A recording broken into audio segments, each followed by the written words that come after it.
America అధ్యక్షుడు Donald Trump అంటేనే ఒక సంచలనం. ఆయన ఏ అడుగు వేసినా అందులో ఒక వ్యాపారవేత్త చాకచక్యం, ఒక రాజకీయ నాయకుడి దూకుడు కనిపిస్తాయి. గాజా సంక్షోభాన్ని పరిష్కరిస్తానంటూ ఆయన ఆర్భాటంగా ప్రకటించిన బోర్డ్ ఆఫ్ పీస్ ఇప్పుడు అంతర్జాతీయ వేదికపై హాట్ టాపిక్ గా మారింది.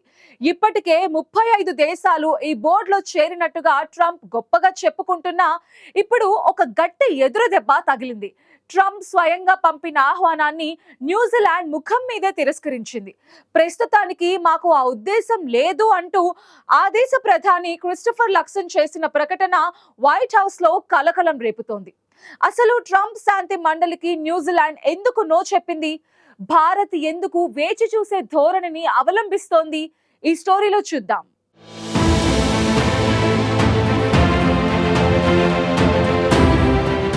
గాజా సంక్షోభాన్ని చల్లార్చే ప్రయత్నాలంటూ అమెరికా అధ్యక్షుడు డొనాల్డ్ ట్రంప్ ప్రపంచ రాజకీయాల్లో కొత్త ప్రయోగానికి తెరలేపారు.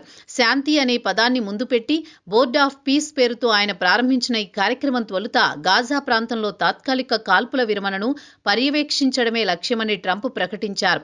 అయితే దీనిని కేవలం గాజాకే పరిమితం చేయకుండా భవిష్యత్తులో ప్రపంచవ్యాప్తంగా వివాదాలు, యుద్ధాలు, సంక్షోభాల్లో జోక్యం చేసుకునే స్థాయికి తీసుకువెళ్లాలన్నదే ఇప్పుడు ట్రంప్ అసలు ఆలోచనగా కనిపిస్తోంది. ఇప్పటికే 35 దేశాలు ఈ బోర్డులో చేరాయని ట్రంప్ ప్రకటించిన ఈ జాబితాను లోతుగా పరిశీలిస్తే కీలకమైన అగ్రరాజ్యాలు మాత్రం ఇప్పటికీ దూరంగానే ఉన్నట్లు స్పష్టమవుతోంది. రష్యా చేరుతుందని ట్రంప్ స్వయంగా ప్రకటించిన ఆ దిశగా ఇప్పటి వరకు ఎలాంటి స్పష్టమైన పురోగతి కనిపించలేదు.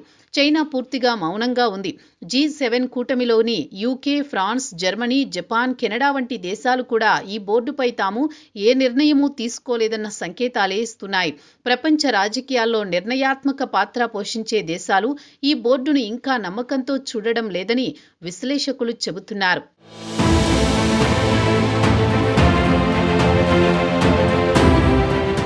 ఇలాంటి పరిస్థితుల్లో ట్రంప్ ప్రారంభించిన ఈ శాంతి మండలికి తొలిసారిగా గట్టి ఎదురుదెబ్బ తగిలింది. అమెరికా ఆహ్వానాన్ని నేరుగా తిరస్కరించిన తొలి దేశంగా న్యూజిలాండ్ నిలిచింది. ట్రంప్ ఆహ్వానంపై న్యూజిలాండ్ ప్రభుత్వం స్పష్టంగా స్పందించింది. ప్రస్తుతానికి బోర్డ్ ఆఫ్ పీస్లో చేరే ఆలోచన తమకు లేదని ప్రకటించింది. న్యూజిలాండ్ ప్రధాని క్రిస్టోఫర్ లక్సన్ ఈ విషయాన్ని అధికారికంగా వెల్లడించారు. ఇది కొత్తగా ఏర్పడిన సంస్థ కావడంతో దీని పరిధి, అధికారాలు, భవిష్యత్తు పాత్రపై ఇంకా స్పష్టత అవసరమని పేర్కొన్నారు.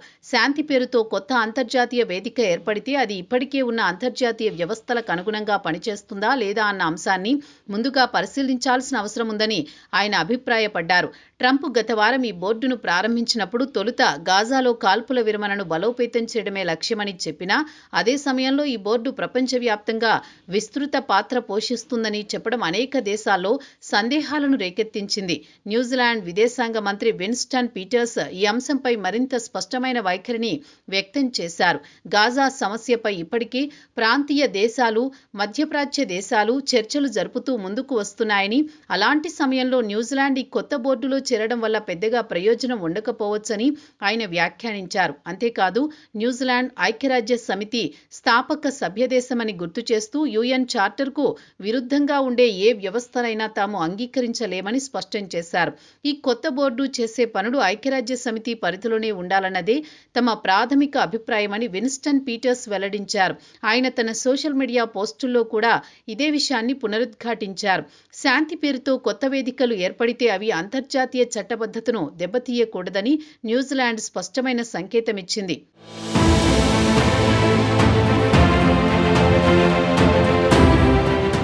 ఇదే సమయంలో ట్రంప్ బోర్డ్ ఆఫ్ పీస్లో Turkey, Egypt, Saudi Arabia, Qatar వంటి మధ్యప్రాచ్య దేశాలు ముందుగా చేరాయి. అలాగే ఇండోనేషియా వంటి అభివృద్ధి చెందుతున్న దేశాలు కూడా ఇందులో భాగమయ్యాయి.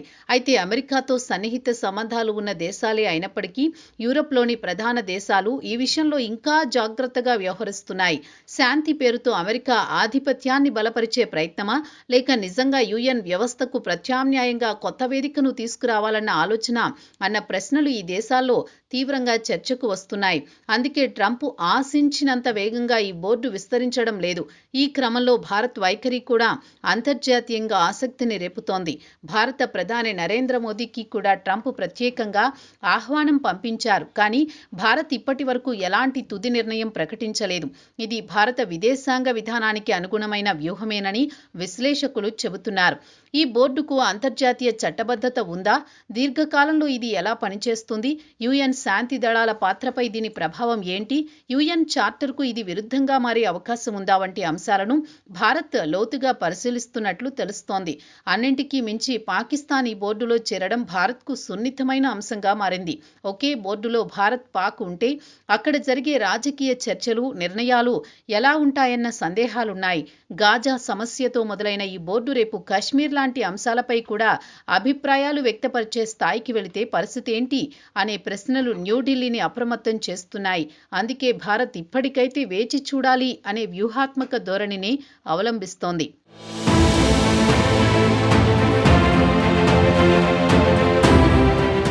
ఇప్పటికే ప్రపంచంలో శాంతి పరిరక్షణ కోసం ఐక్యరాజ్య సమితి ఉంది. యుఎన్ శాంతి దళాలు ఉన్నాయి. భద్రతా మండలి ఉంది. అలాంటి వ్యవస్థలన్నింటినీ పక్కనబెట్టి అమెరికా నేతృత్వంలో కొత్త బోర్డు అవసరమా అనే ప్రశ్న అనేక దేశాల్లో వినిపిస్తోంది.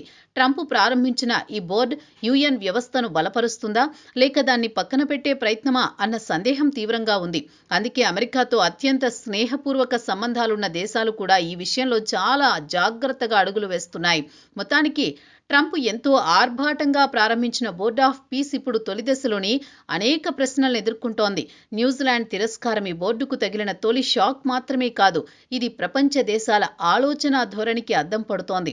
శాంతి పేరుతో కొత్త వ్యవస్థలను తీసుకురావడం సులువు, కానీ వాటిని నమ్మకం, చట్టబద్ధత, అంతర్జాతీయ అంగీకారం రావడం అంత తేలిక కాదని విశ్లేషకులు అభిప్రాయపడుతున్నారు. గాజా సంక్షోభం నిజంగా శాంతి దిశగా వెళుతుందా లేక మరోసారి అగ్రరాజ్యాల రాజకీయ ప్రయోగాలకు వేదిక అవుతుందా అన్నది ఈ బోర్డ్ ఆఫ్ పీస్ భవితవ్యంతోనే తేలనుంది.